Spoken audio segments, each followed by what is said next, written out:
When will the riots end, and when will the media actually describe them as riots?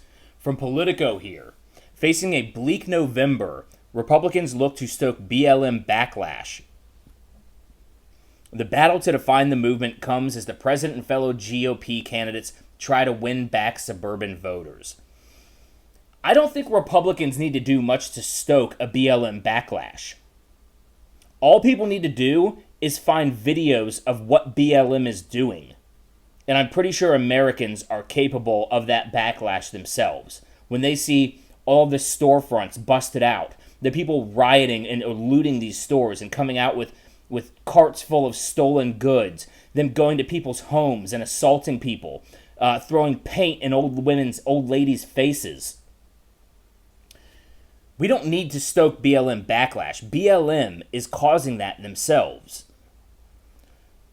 So here, protesters gather in front of the district attorney's office in Salt Lake City. They keep calling them protesters. They will lie every single time. I'm gonna try my best to every time that I see the word protesters, I'm gonna replace it with rioters. But know that they are actually saying protesters. Every time I say rioters, I'm reading that as protesters. Now, we'll see if I remember to do that. But for a brief moment after George Floyd was killed by a Minneapolis policeman in late May, some members of the GOP joined calls for change as protests exploded onto the streets across the country. That moment is over. Yes, because those protests became riots. They turned violent, and they have not stopped. In Portland, they're on, day 75? Facing possible electoral calamity. I'm going to finish this sentence before... I'll finish this sentence before I weigh in. Facing possible electoral calamity, Republicans are now turning to a familiar playbook. All right, facing electoral calamity... The entire country is facing electoral calamity because the Democrats are undermining the electoral process every step of the way. They are pushing for mandatory mail-in balloting, which has very few security measures, and then the few security measures that they have for mail-in balloting, the Democrats are also trying to get rid of. They're trying to get rid of signature checks so that you don't have to worry about the signature on the ballot matching up with what they have on record. How are you going to make these moves and then expect America to believe that you are not trying to cheat an election, that you are not rigging it? It is abundantly clear that right now, Democrats are throwing the electoral process out of the window, the democratic process out of the window, and they are going for is chaos because they know that they cannot win in November. So what they're going to try to do is they're going to try to undermine anybody's faith in the entire election so that no matter who wins, the losing side is not going to buy the results, and it's going to cause chaos. In fact, John Podesta was part of a war games team with some never-Trumpers where they were war gaming out how the election was going to play out. And John Podesta, this is, first of all, he's a pedophile. We damn near know this for fact. He ran Hillary Clinton's campaign. He worked under the Obama administration, and I believe he was chief of staff for Bill Clinton. At least he worked for Bill Clinton in the Clinton White House. And he opted, he would rather see the West Coast secede from the United States of America than to see Joe Biden concede the election to Donald Trump. So they have already war-gamed it out so that there is no possible way that Joe Biden will concede the election to Donald Trump. That is if Joe Biden is the candidate, which he's not even campaigning. Really, have you seen Joe Biden campaign? I haven't. So, facing possible electoral calamity, Republicans are now turning to a familiar playbook, stoking fear by trying to redefine Black Lives Matter movement as a radical leftist mob looking to sabotage the white suburban lifestyle. That is exactly what they are. We don't need Republicans to redefine them as that. I mean, they are radical left-wing mob. They are radical left-wing mob. Look at what their demands are. Defund the police. They're all anti-capitalist. They want to tear down the entire structure of America, and they do it by mobbing up on buildings, on people, on police forces, on anybody they deem to be their ideological enemy. They mob up on them, they beat them up, they burn buildings down. Little lady, cannot believe that she stood up to them and they threw paint in her face. And she's standing there, paint dripping all over her face as this guy is just in her face screaming at her. And she did not back down. But where are the men? Where are the men out there saying no to this? I'm not in Portland. If I was in Portland, you better believe I'd be out there. You know, we had Patriot Prayer was out there a couple years back when you had all of the Antifa marches and protests for damn near nothing. Patriot Prayer would go out there and they would actually confront them. But of course, we have the ideological imposition of law now. So people like Patriot Prayer and the Proud Boys, and the only ones who were actually standing up to them, started getting arrested and getting sent to prison for gang activity. All the while, Antifa, Black Lives Matter, all these leftists, they commit crimes, and they commit violence, and they get their charges dropped. This is ideological implementation of the rule of law. It's not, there is no rule of law in that sense. It's the ideological implementation of law, which means there is no rule of law. Republicans are using two lines of attack. The Trump administration candidates in safe red states and right-wing social media channels seek to label the entire movement Marxist and anti-family as they try to energize their conservative base. No, they label themselves Marxist. They carry communist flags. Patrisse Cullors, one of the founders of the Black Lives Matter movement, is on record saying that she is a trained Marxist, as well as, what's her name, Garcia. The leaders of this are Marxists. And if you have all these people who maybe don't realize that it's a Marxist organization, but they're being led by Marxists, guess what they are? They're unwitting Marxists. And they are anti-family. It says so directly on their page, which I'll get to in a minute.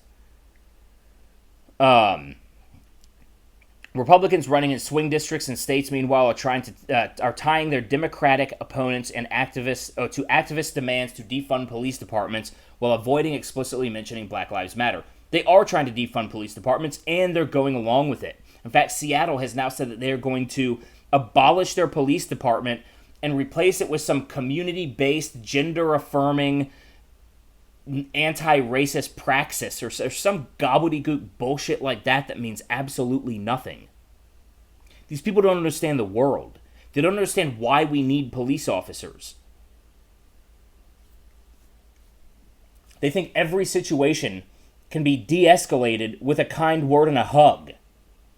Meanwhile, they're running around bashing people over the skulls in order to get their message across. So they don't really believe any of that.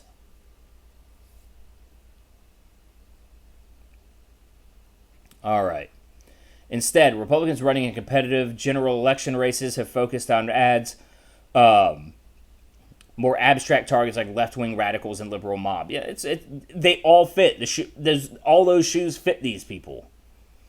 It's a distinction Democratic pollsters and lawmakers attribute to the dramatic shift in public views on police brutality and who and what people associate with the declaration that Black Lives Matter.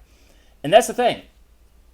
It's not a declaration, it's an organization. And for those, that the brilliance of Black Lives Matter is that they take a declaration and they make an organization with a political agenda out of it. And you have people who just believe the sentiment and they follow suit, not realizing necessarily what the goals of the organization that actually reaps the financial benefits of promoting the sentiment, what they're actually backing. The new broad support for the movement, they say, makes it harder to tie Black Lives Matter to one person, organization, or ideology. Exactly. That's the point. That's the branding of it. It makes it difficult. That's the same way Antifa works. They make it difficult to really peg it to a certain group or a certain person because it works amorphously. But that is the Marxist strategy. That's how they subvert people. Subversion is a Marxist art.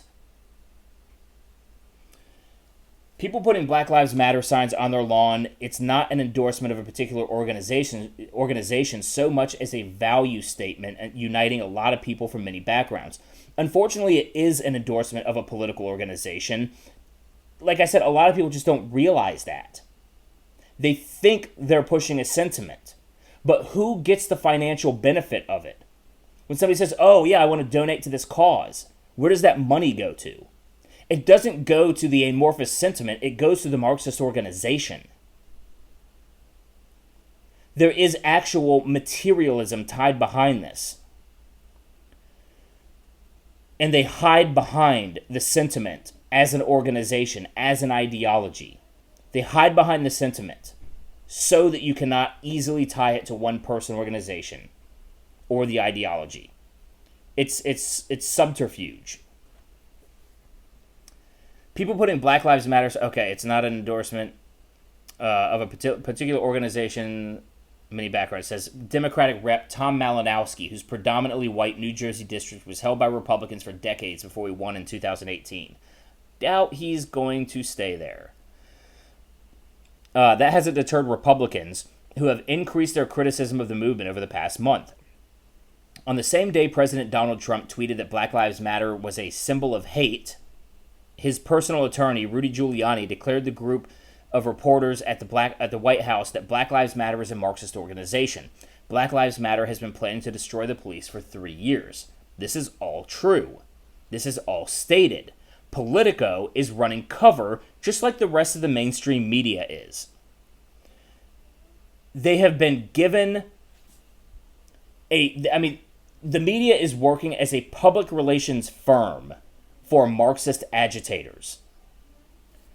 Other Trump administration officials and Republican lawmakers, particularly those running in tough primaries, followed suit, warning, in addition, that the movement wanted to destroy the nuclear family. Fox News hosts and conservative talk radio personalities and think tanks such as the Heritage Foundation joined in as well. Gee, I wonder why. Maybe when you go to the blacklivesmatter.com and you go to What We Believe and you scroll through all of this Marxist gobbledygook, you get to this right here. We disrupt the Western prescribed nuclear family structure requirement by supporting each other as extended families and villages that collectively care for one another, especially our children, to the degree that mothers, parents, and children are comfortable. So, how are you saying that this is a Republican tactic when we're merely highlighting what it is they are telling us they want to do?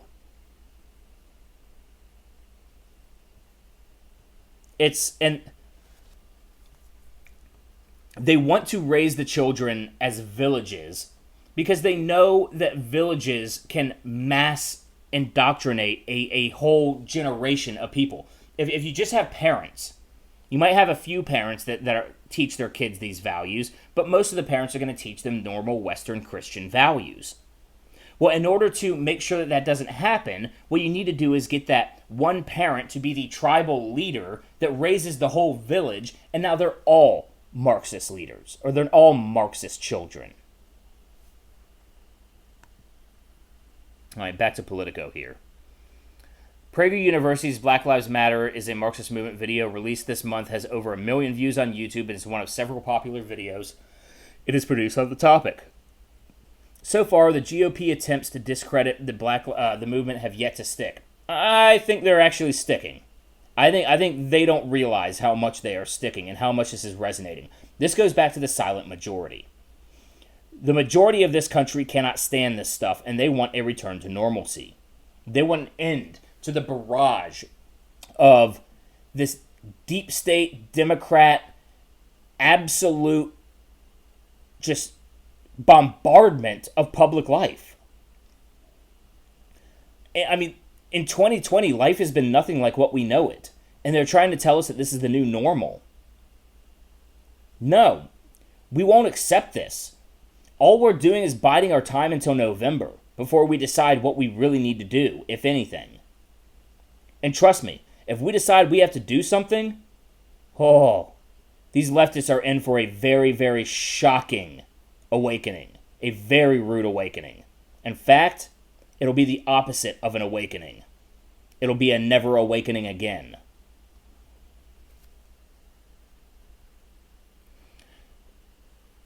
With just 3 months until the election, Black Lives Matter has won mainstream support across racial and partisan lines. It has not won support across partisan lines. It did initially, unless you count fucking Mitt Romney. You know, it had a few Republicans that came out and actually supported it at first, and then the riot started. Now there is no Republican support for this shit. That, across racial and partisan lines, that would have been almost unthinkable 6 months ago. But the battle to define the movement is not over.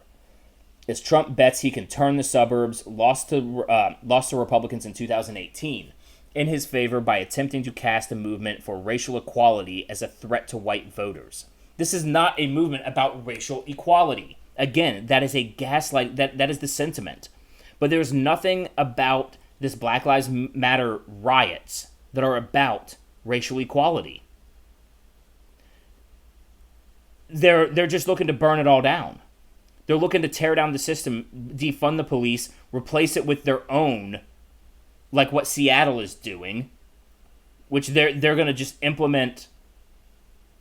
I don't know exactly what they're going to do.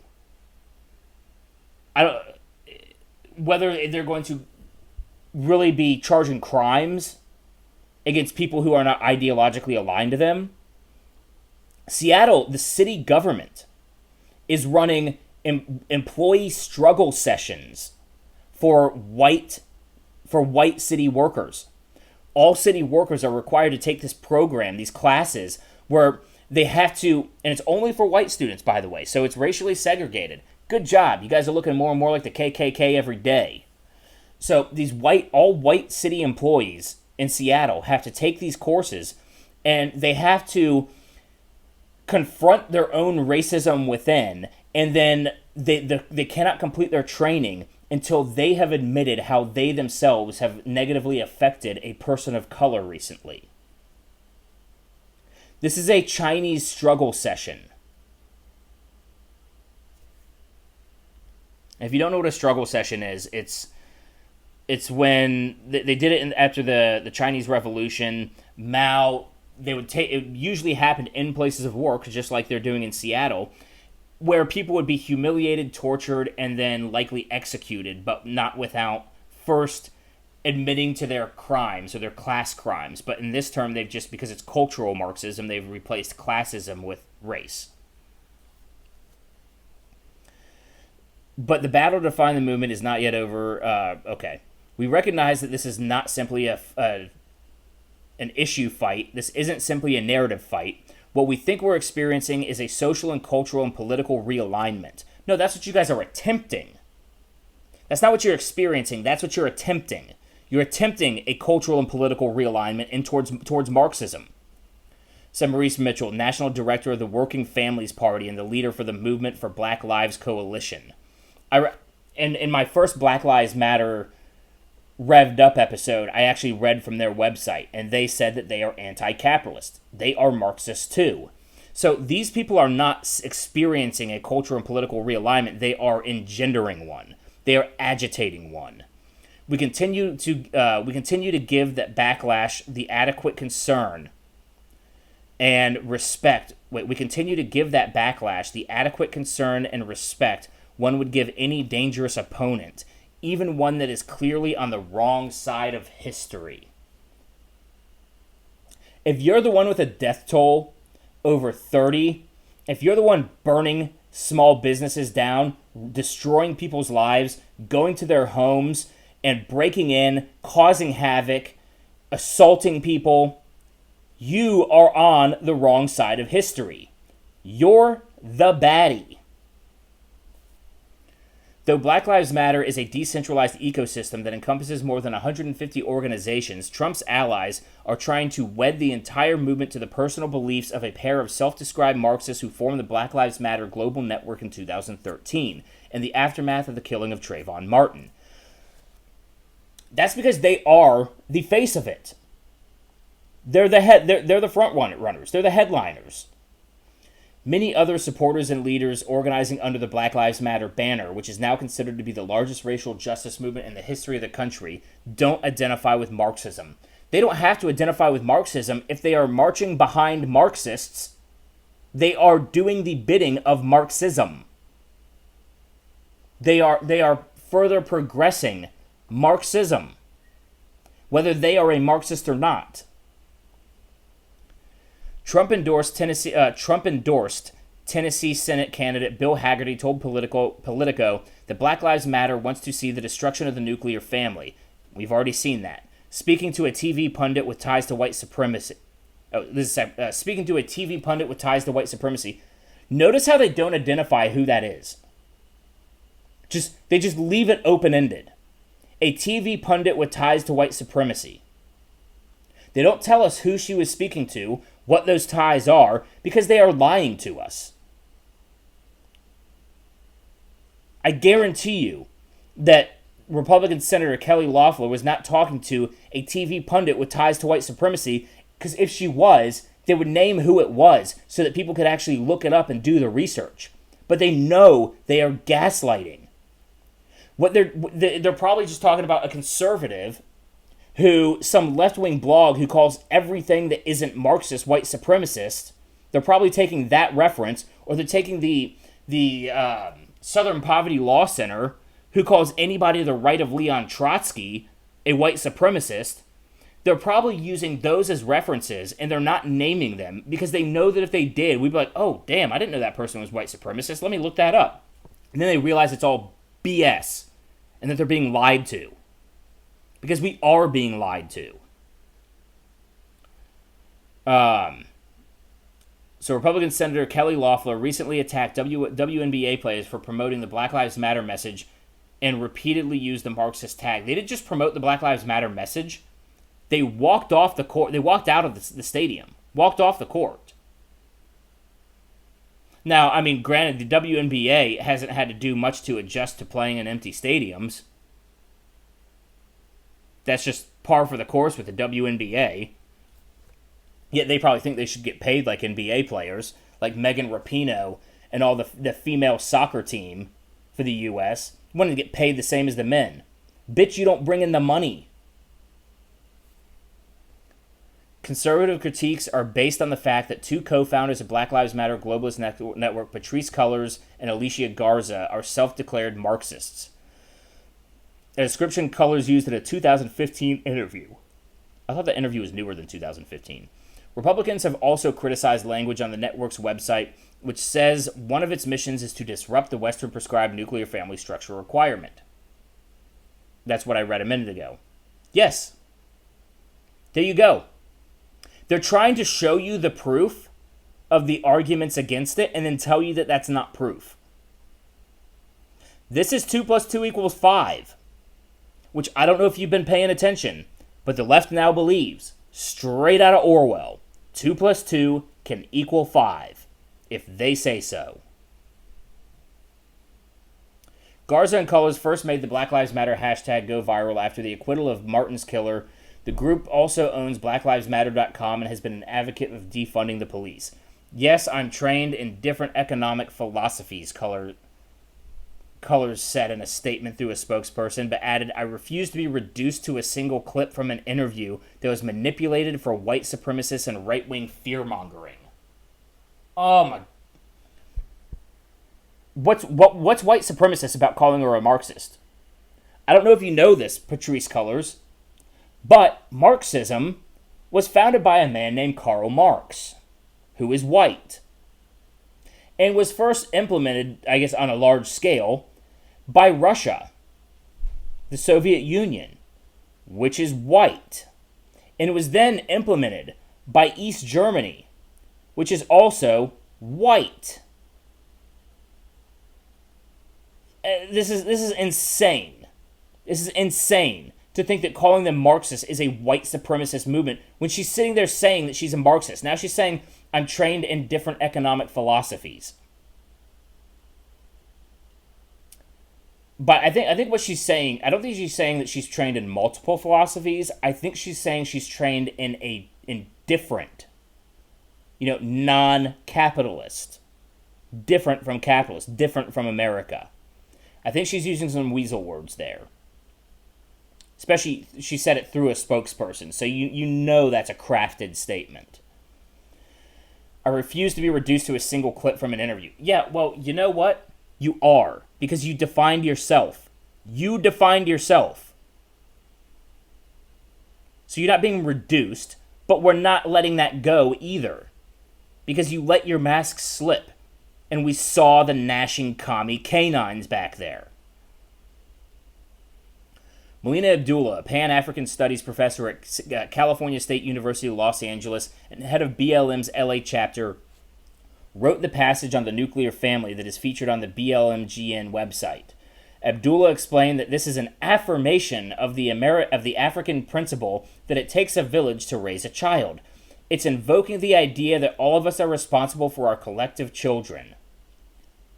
That is not an American or Western value.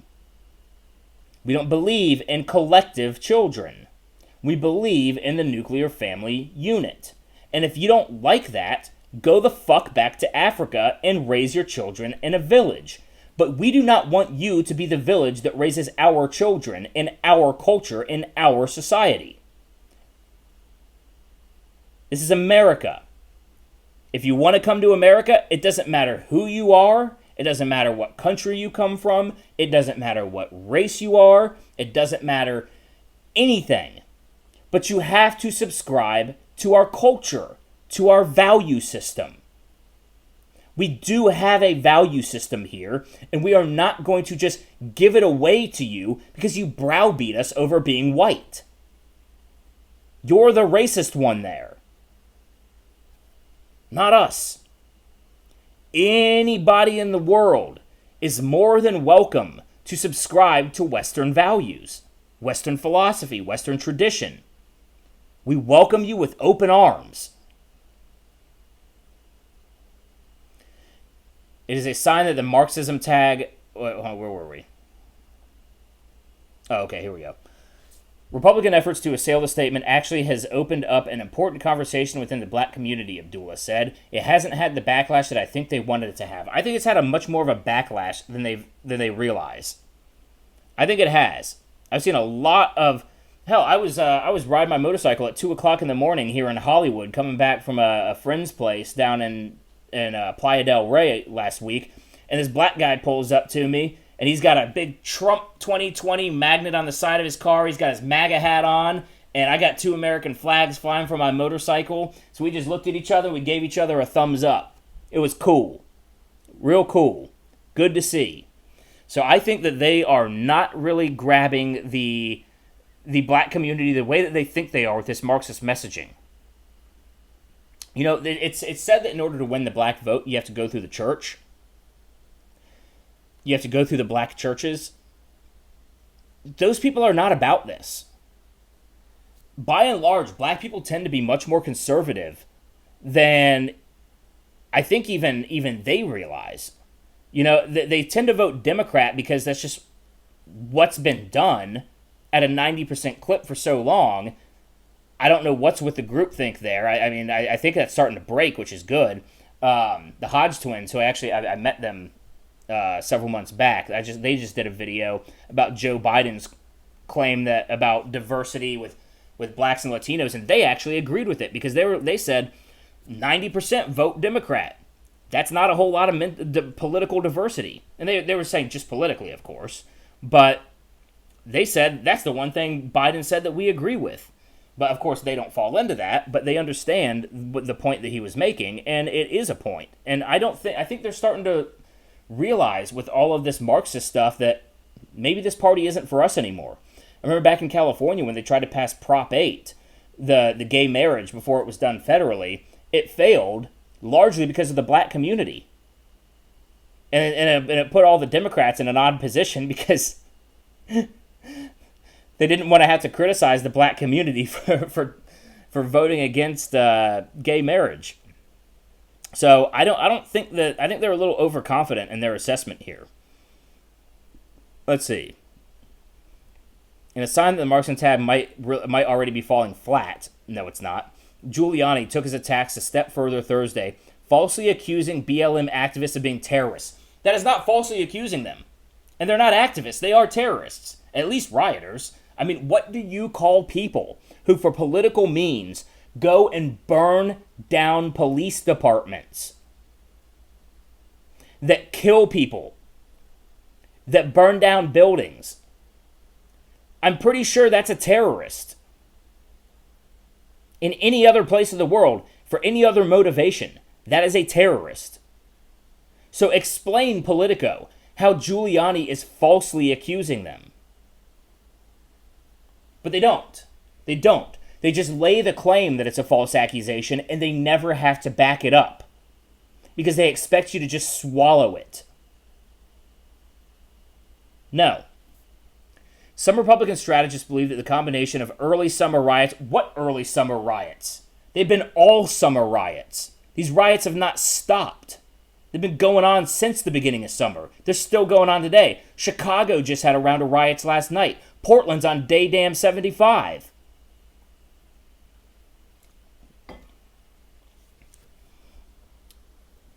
So some Republican strategists believe that the combination of early summer riots, the controversial stances of some BLM-GN members, plus the mainstreaming of defund the police have given them an opportunity to diminish Democrats' current electoral advantage. I also think that current electoral advantage for Democrats is a mirage.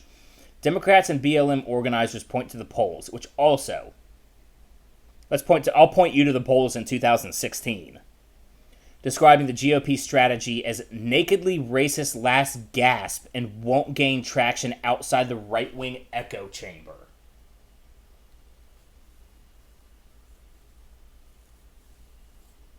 My head hurts just reading that sentence. My head hurts just reading that sentence. Nakedly racist. Again, explain how. You can't. Because you know that you have to redefine the word racist in order for it to fit your narrative, which we all know, redefining words, redefining concepts, that is the exact mode of operation for Marxists. The average voter in that swing suburb is not thinking that BLM is as select leaders of the movement, said Jeffrey Pollack, president of the polling firm Global Strategy Group, of course global, who works with, because globalists, Marxists, they're one and the same. You know, globalists are Marxists because they want to enslave the entire world under a global Marxist. Who work with of course they work with Democrats in swing and Senate races. They're thinking about the larger conversation that is happening about African Americans and racial justice. I think these people are in the echo chamber. How can you be in a right-wing echo chamber when our entire culture is politically left? When 90+% of our news is left, our media is left, Hollywood is left, academia is left, everything is left. There's no such thing as a right-wing echo chamber. This is why in Jonathan Haidt's Hidden Tribes, he talks about how the right tends to understand the left and just disagree with them. The left has no understanding of the right whatsoever because they just hear something they disagree with and they mark it and they write it off as racist because they don't even understand it. They don't even understand the positions against them. At the moment, more than 60% of Americans support the movement, according to recent polls. Blah, blah, blah. Those numbers are plummeting fast. Voters in urban areas support don't really care about their support numbers. Let's see. Ian Pryor, a Republican strategist working to unseat swing district Democrat Matt Cartwright in Scranton, Pennsylvania, acknowledged that BLM is difficult to campaign against and argued that the movement and Democrats supporting it has given Republicans an opening on supporting police. Okay. Explaining the difference between Black Lives Matter movement and the Black Lives Matter sentiment. Exactly. There are two different things, but you cannot... every time you support the sentiment, it empowers the movement. That's the problem. The movement has latched onto the back of the sentiment, and you cannot shake it without just dropping the sentiment altogether. There's nuance there, and nuance is hard in politics, he said. But support for law enforcement, that's not nuance, and that's what I think you'll see a lot of Republicans messaging in tough races. And they need to. So far, Republican candidates who are currently airing ads have mostly refrained from, this is getting off the beaten path here.